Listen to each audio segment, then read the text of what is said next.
Hello poor people, how are you today? Welcome to the final video of a two-part series we began yesterday on addiction.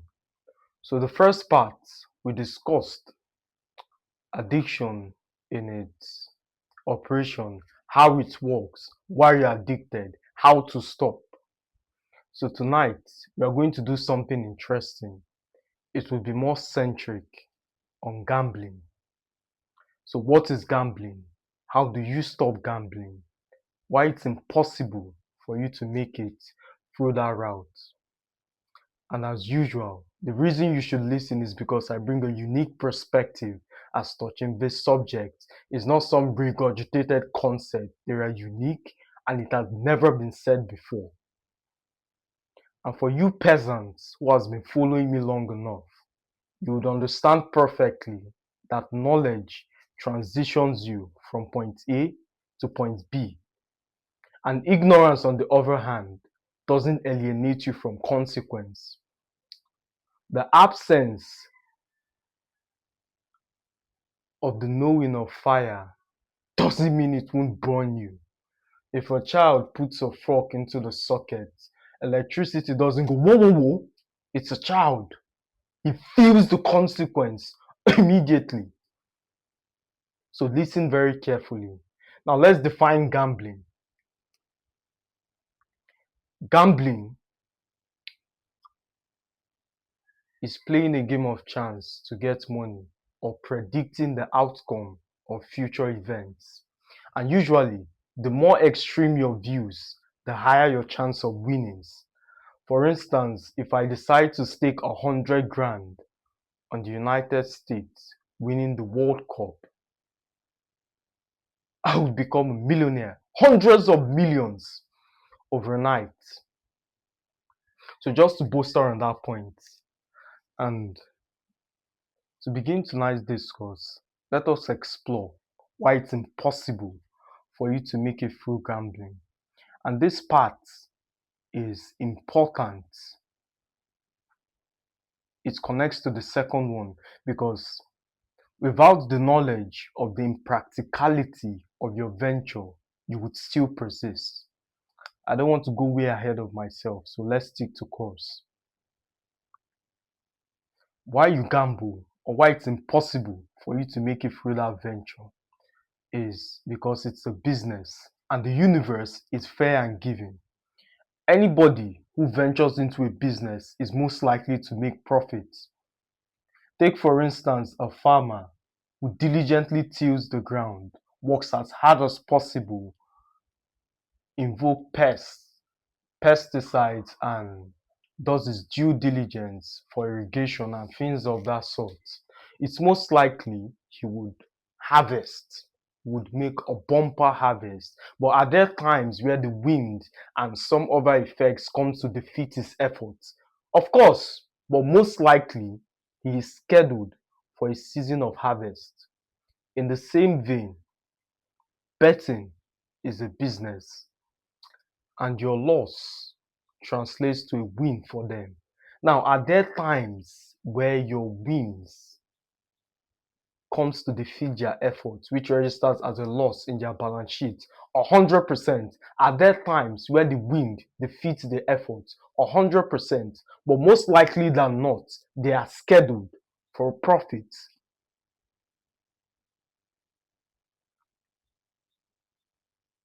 And one of the most interesting things this company did is to create this illusion of freedom. Well, it's not out of our chance. We have nothing to do if the horse doesn't perform as well, or if you stake on this team and it doesn't play out as you want. We have nothing to do with it. It's all your fault. So that's one of the most interesting things they've managed to do. They brought you to a point where they've convinced you that there's complete freedom. It's not against you. The deck is a consequence of your own free will,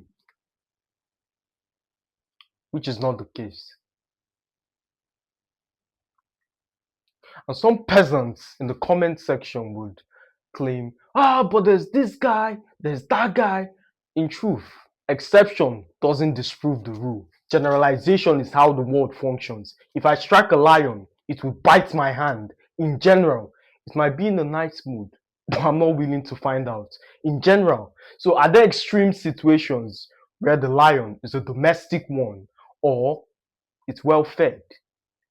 But trying to make the exception or the extremity the rule is where there's problem. So the people who profit from that industry and made millions of dollars, making them the rule would lead you to error. We reverse back to the initial analogy. Are there times where your effort is defeated? 100%. There's no business that doesn't incur loss. In fact, let's analyze your own petty business. So you have a business, you create relationship with your customers, which then translates to credit. And that credit, some of the times, may lead to bad debt. So bad debt is a loss to you, but profit to them. So that's the first thing. It's impractical for you to be profitable in that venture. The odds are stacked against you. It's impossible to build a sustainable industry off of that wise. And you peasants in the comment section who would come to complain, I want to ask you a very simple question. Is there anybody you know personally who's profitable? I'm not talking about someone you saw online and those guys the media constantly push to encourage you to keep betting away your hard-earned money.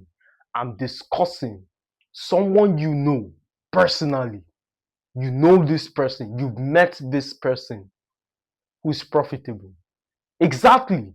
So it validates the initial point, which is a small percentage of people profit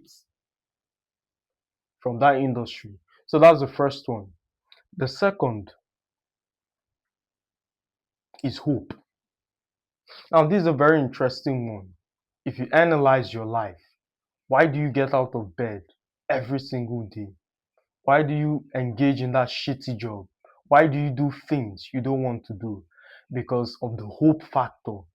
One day, I truly believe if I keep persisting, if I keep working hard, if I keep doing the right things, it's only a matter of time before I escape this situation, right?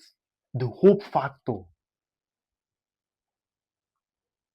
In fact, this is a very interesting point that just came out of the top of my head. When you go to the gym, be consistent, eat right, and do as much as possible when it has long stopped being inconvenient or when it has long stopped being convenient, and you work as hard as possible, you lift all those heavy weights and you do every single thing. Why? To what end? It's because you have this consciousness that if I keep persisting, I will get bigger or whatever your goal is. So it's the hope factor that keeps men going.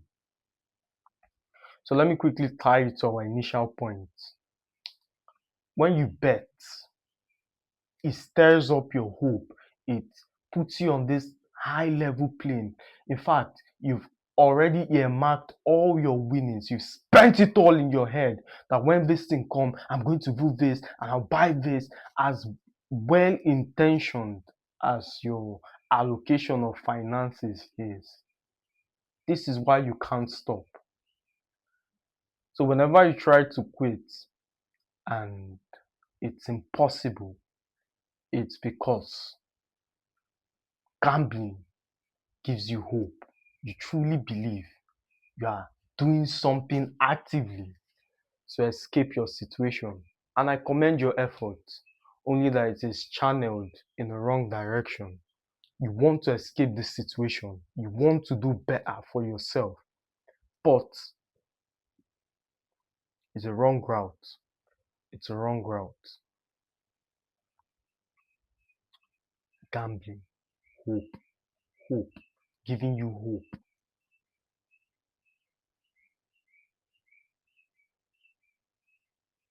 So the first one is the impracticality of that venture. The second is why you can't stop.